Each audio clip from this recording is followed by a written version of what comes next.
Assalamualaikum. Saya dan ahli kumpulan telah memilih penyebaran berita palsu sebagai tajuk iklan kami. Apakah yang dimaksudkan dengan berita palsu?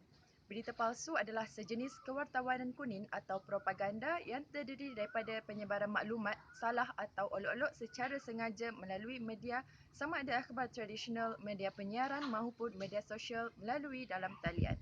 Penyebaran berita palsu dalam kalangan masyarakat umpama wabak tanpa vaksin, ia seolah-olah tidak dapat dibendung sama sekali.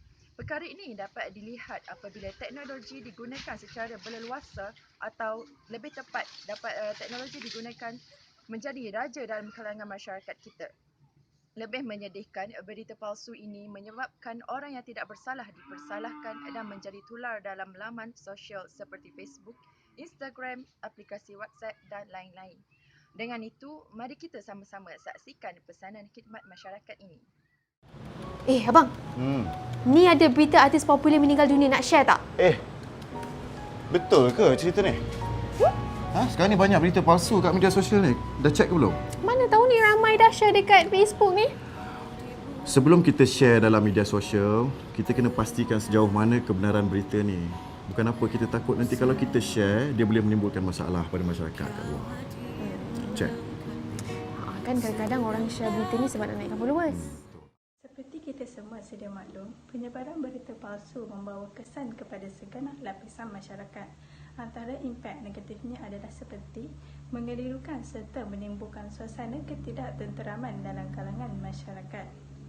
Menyebabkan minda masyarakat mudah panik dan menyalahkan kumpulan tertentu berdasarkan andaian sendiri. Seterusnya, berita palsu membawa kepada penggunaan kata-kata kebencian, hasutan serta menggunakan keganasan kepada mana-mana kumpulan yang dianggap salah. Selain itu juga, ia boleh merosak dan menghancurkan perpaduan antara masyarakat berbilang kaum dan agama. Akhir sekali, berita palsu mencetuskan tindakan berlebihan seperti pembelian panik. Harus diingatkan juga, penyebaran berita palsu juga memberi kesan kepada si penyebar di mana mereka boleh didakwa di mahkamah mengikut Seksyen 505-6 Kanun Keseksaan dengan membawa hukuman penjara maksimum 2 tahun atau denda atau kedua-duanya sekali jika disabit kesalahan. Terdapat beberapa cara untuk mengelakkan penyebaran cerita palsu daripada terus berleluasa dalam kalangan masyarakat Malaysia. Pertama, kita hendaklah jangan mudah terpedaya dengan email, mesej dan maklumat yang diterima oleh kita.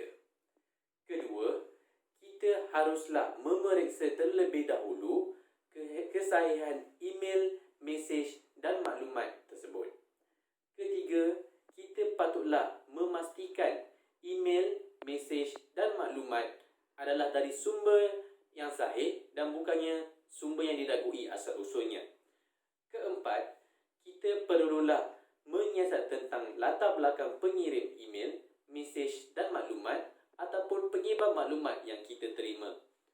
Kelima, kita mestilah ingat bahawa bukan semua maklumat yang terdapat di internet dan juga laman sosial itu benar.